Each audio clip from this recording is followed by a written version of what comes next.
dar continuidade ao nosso estudo da iniciação espírita. Nós estamos nas notas explicativas. Vamos passar a nota explicativa número 18. A aula é a de número 25. O problema do fluido espiritual que os anti-espíritas imunizaram até há pouco em nome das ciências está de novo enquadrado nas teorias científicas. Já existe até mesmo uma ciência moderna chamada fluídica, que trata especialmente da ação dos fluidos. A fluídica se restringe ainda às formas conhecidas de energia material.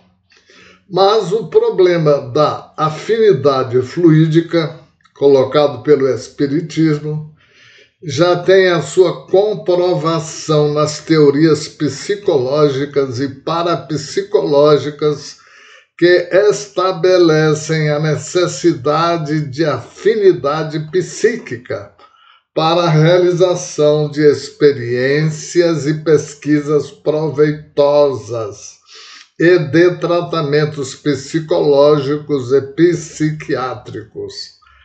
A questão da interferência de espíritos estranhos nas comunicações tem hoje também a sua comprovação nas experiências telepáticas em que decorrem interferências estranhas.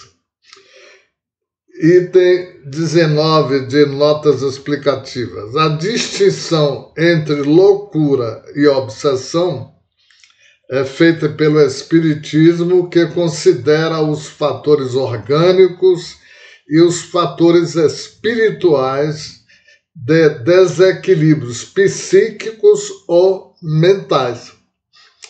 As escolas psicológicas e psiquiátricas até agora ignoram a obsessão, mas as pesquisas parapsicológicas revelaram a existência de casos de desequilíbrio e perturbação mental produzidos por ação telepática.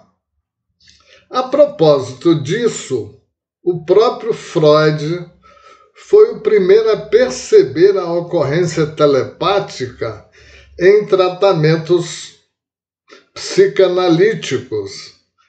As ciências psíquicas estão chegando a essa verdade espírita, onde se pode ver pelos livros citados na nota número 1. Item 20. A faculdade mediúnica não depende dos espíritos, pertence aos homens. Em parapsicologia, essa faculdade é chamada de funções psi. Funções psi. Como todas as faculdades humanas, também o homem bom, como o homem mau, o honesto ou o indigno a possuem. Mas o bom médium não é o que tem maior grau de mediunidade, e sim o que possui qualidades morais para colocar sua faculdade a serviço dos espíritos bons. O uso da faculdade mediúnica pertence aos espíritos. Por isso, a importância da moral na mediunidade é fundamental. O mais acentuado grau de mediunidade não oferece nenhuma segurança se o médium se mantiver em relação com os espíritos de baixa moralidade. Item número 21. Boas comunicações podem ser recebidas por médiuns de baixa moralidade, mas apenas ocasionalmente. Há exemplo de médiuns que chegaram a receber valiosas obras psicográficas, repletas de ensinos morais, de que careciam, mas acabaram vencidos por suas tendências inferiores. Depois dessa queda, nada mais se pode esperar de suas faculdades, a menos que venham a reagir e regenerar-se. Será sempre necessária a maior vigilância no trato com eles. Mas o princípio da caridade não pode ser esquecido. Item 22. Para saber interrogar de maneira proveitosa os espíritos superiores, precisamos estudar o livro dos Espíritos e o livro dos Médiuns e ler com atenção os interrogatórios de Kardec na secção Palestras Familiares de Além-Túmulo, da Revista Espírita. Os espíritos são criaturas humanas, mas desencarnadas, em situação muito diferente da nossa, e devemos aprender a lidar com eles. Não há nenhum método mais apropriado, nem baseado em maior e mais vigorosa experiência, nem orientado por espíritos mais elevados do que o de Kardec. Agora nós vamos passar para o capítulo 3 do livro O que é o Espiritismo. O capítulo 3 trata da solução de alguns problemas pela doutrina espírita. O subitem é pluralidade dos mundos. Aí vem o item 105. A pergunta é a seguinte: os diferentes mundos que circulam no espaço são povoados de habitantes como a Terra?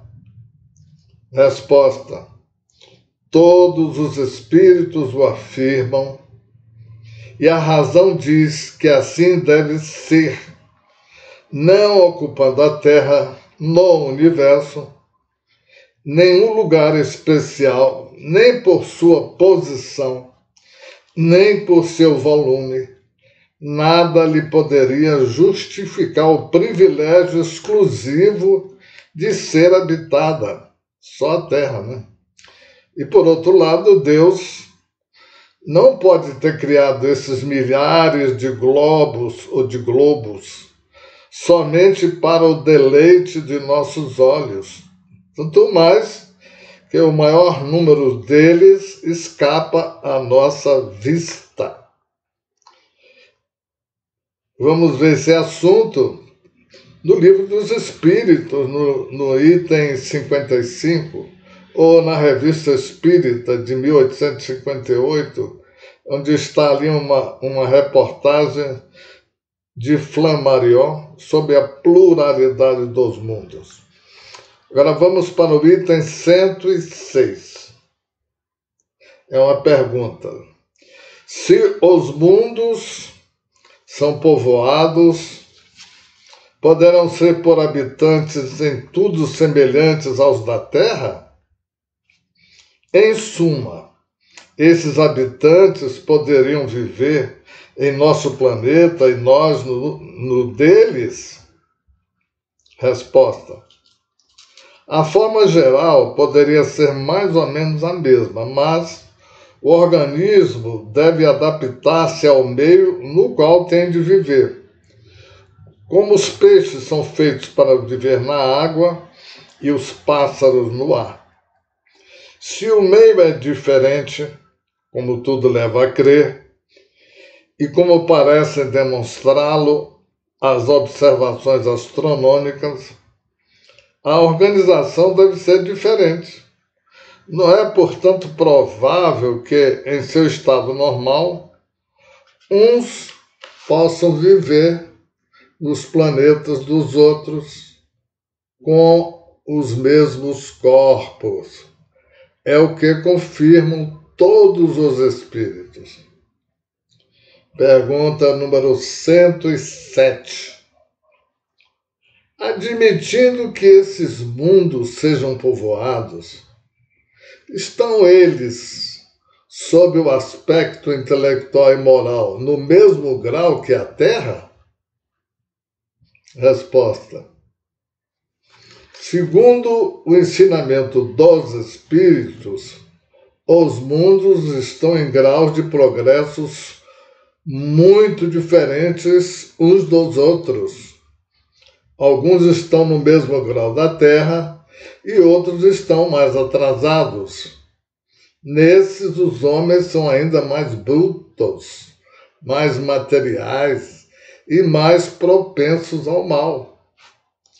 E existem, ao contrário, outros que são mais avançados moral, intelectual e fisicamente do que a Terra, onde o mal moral é desconhecido, onde as artes e as ciências atingiram um grau de perfeição que não podemos compreender, onde a organização física menos material não está sujeita nem aos sofrimentos, nem às doenças, nem às enfermidades.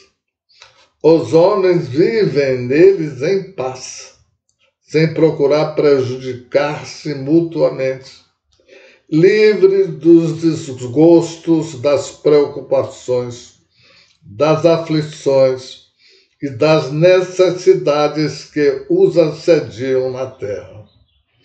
Existem, enfim, alguns mais avançados ainda, onde o invólucro corporal quase fluídico aproxima-se cada vez mais da natureza dos anjos.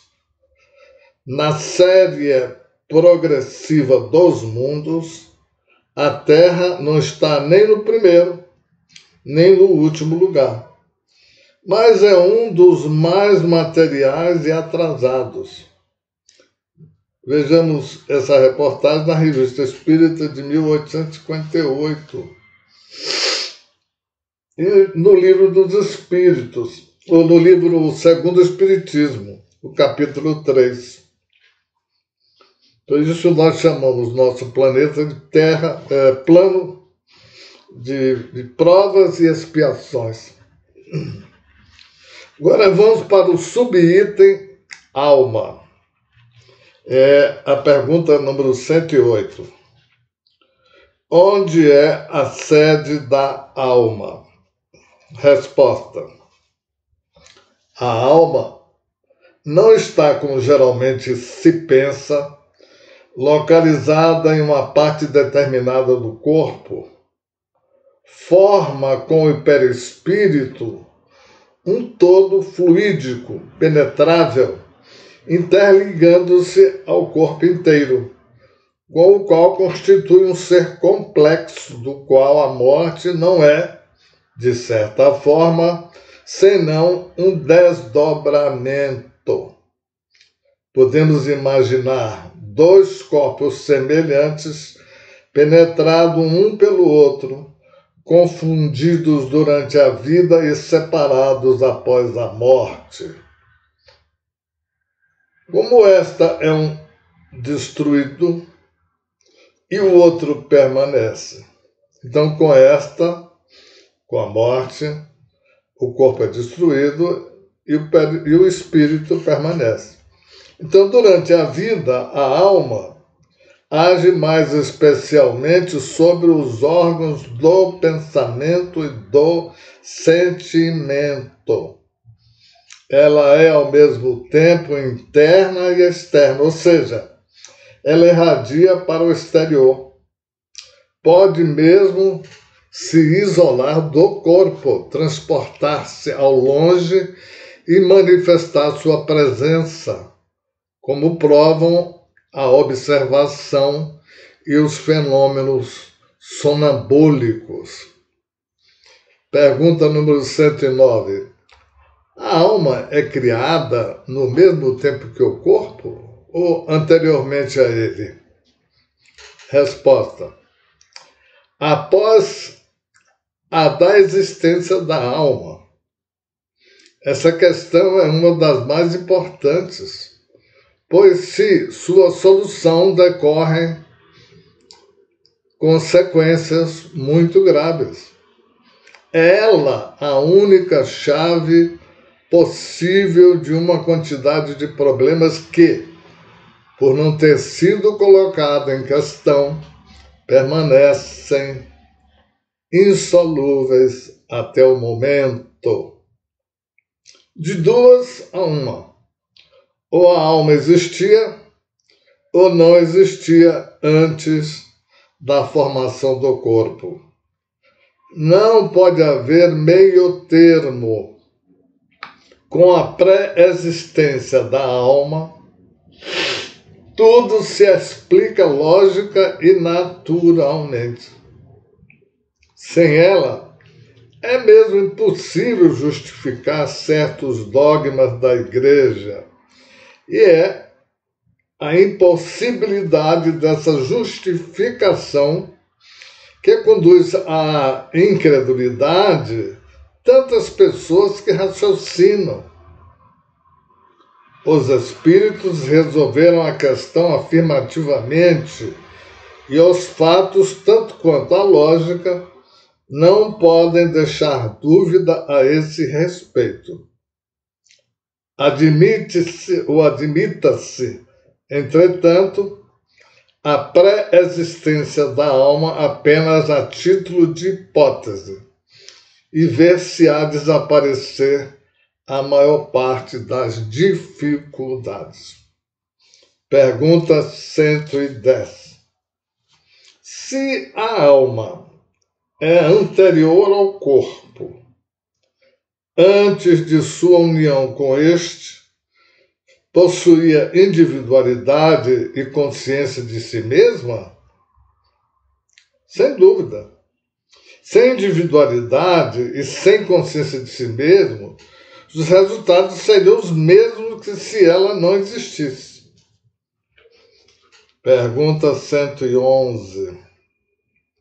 Antes de sua união com o corpo, a alma realiza algum progresso ou permanece estacionária? O progresso anterior da alma é, ao mesmo tempo, consequência da observação dos fatos e dos ensinamentos dos espíritos. Pergunta 112. Deus criou as almas iguais, moral, intelectualmente, ou fez umas perfeitas e mais inteligentes do que as outras? Se Deus tivesse feito umas almas mais perfeitas do que as outras, essa preferência não seria conciliável com a sua justiça, sendo todas suas criaturas, porque teria ele livrado umas do trabalho que impõe às outras para chegar à felicidade eterna. A desigualdade das almas em sua origem seria a negação da justiça de Deus. Por isso, no Livro dos Espíritos diz que Deus criou todos iguais e ignorantes. Pergunta 113. Se as almas são criadas iguais, como explicar a diversidade nas aptidões e nas predisposições naturais que existe entre os homens na Terra? Essa diversidade é a resposta, né? Essa diversidade é consequência do progresso que a alma realizou antes de sua união com o corpo.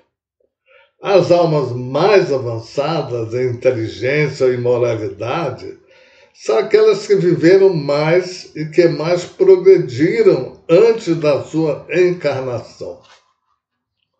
Pergunta número 114. Qual é o estado da alma em sua origem? Resposta.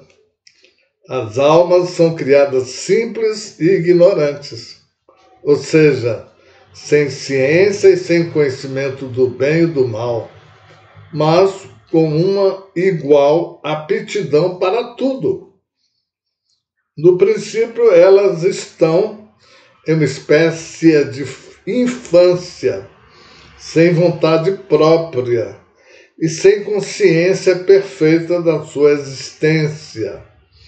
Pouco a pouco, o livre-arbítrio se desenvolve ao mesmo tempo que as ideias. Essa questão você pode ler no Livro dos Espíritos, na pergunta 144. Pergunta número 115, o item 15, né? Sobre a alma. A alma realizou seu progresso anterior ao estado de alma propriamente dita ou em uma existência de corporal precedente? Resposta. Além do ensinamento dos espíritos sobre esse ponto, o estudo dos diferentes graus de adiantamento do homem prova que o progresso anterior da alma deve ter sido realizado em uma série de existências corporais, mais ou menos numerosas, segundo o grau que atingiu. Essa prova resulta da observação dos fatos que temos diariamente sobre os olhos. Temos uma explicação mais detalhada no Livro dos Espíritos, na pergunta 166 até 222. E agora nós vamos passar para o subitem, o homem durante a vida terrestre. Aí é a pergunta número 116. Como e em que momento se opera a união da alma com o corpo? Como e em que momento se opera a união da alma com o corpo? É a pergunta. E a resposta: desde o momento da concepção. O espírito, ainda que errante, está ligado por um liame fluídico ao corpo com o qual se deve unir. Esse liame se estreita cada vez mais à medida que o corpo se desenvolve. Desde esse momento, o espírito é tomado por uma perturbação que aumenta sem cessar. Estando próximo o nascimento, a perturbação é completa e o espírito perde a consciência de si mesmo e só recobra suas ideias gradualmente a partir do momento em que a criança respira. É então que a união está completa e definitiva. Pergunta 117. Qual é o estado intelectual da alma da criança no momento de seu nascimento? Resposta. Seu estado intelectual e moral é o que era antes da sua união com o corpo, ou seja, a alma possui todas as ideias adquiridas anteriormente, porém, em razão da perturbação que acompanha a mudança, suas ideias estão momentaneamente em estado latente. Elas se esclarecem pouco a pouco, mas só podem se manifestar proporcionalmente ao desenvolvimento dos órgãos. Pergunta 118. Qual é a origem das ideias inatas, das disposições precoces, das aptidões instintivas para uma arte, uma ciência? Abstração feita de qualquer inativação, ou seja, abstração feita de qualquer instrução?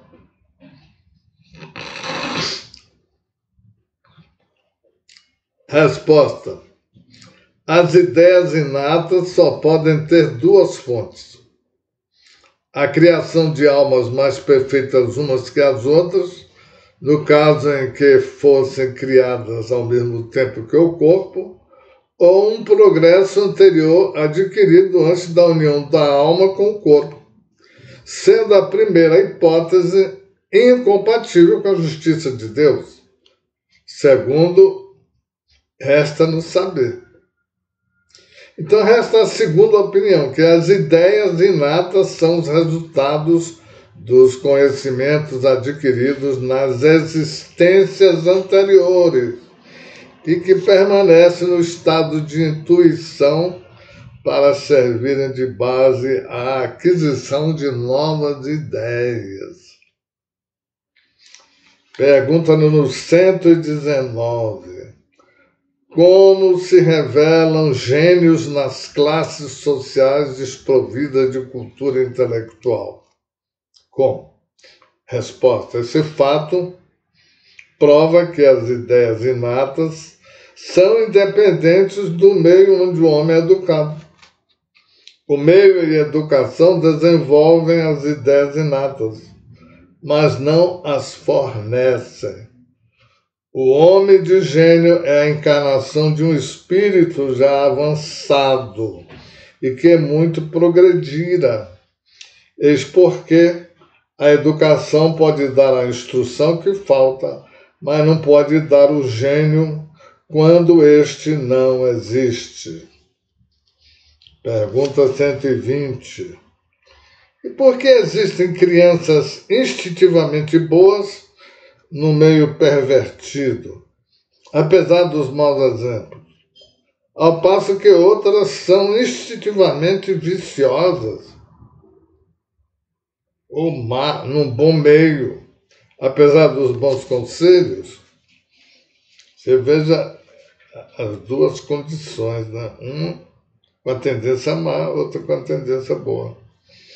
É o resultado do progresso moral conseguido, assim como as ideias inatas são resultado do progresso intelectual. E a pergunta 121. Por que de duas crianças da mesma idade, educadas nas mesmas condições, uma é inteligente e a outra estúpida, uma é má e a outra é boa? Resposta: esse fato vem em apoio da origem das ideias inatas. Prova, além disso, que a alma da criança não procede em absoluto da de seus pais. De outra forma, em virtude do axioma que diz que a parte é da mesma natureza que o todo, os pais transmitiram a seus filhos suas qualidades e seus defeitos, como lhes transmitem o princípio de qualidades corporais. Na geração, só o corpo procede do corpo, mas as almas são independentes umas das outras. E última pergunta para encerrarmos essa aula de hoje, que é a pergunta 122, que diz: se as almas são independentes umas das outras, de onde vem o amor dos pais para com seus filhos e reciprocamente? Resposta dos Espíritos: os Espíritos se unem por simpatia e o nascimento em tal ou tal família não é, em absoluto, efeito do acaso, mas depende, a maior parte das vezes, da escolha do Espírito que se reúne àqueles que amou no mundo dos espíritos e nas existências anteriores. Por outro lado, os pais têm por missão ajudar o progresso dos espíritos que se encarnam como seus filhos, e para levá-los a isso, Deus lhes deu, ou lhes inspira, que lhes deu a inspiração, lhes inspira uma afeição mútua.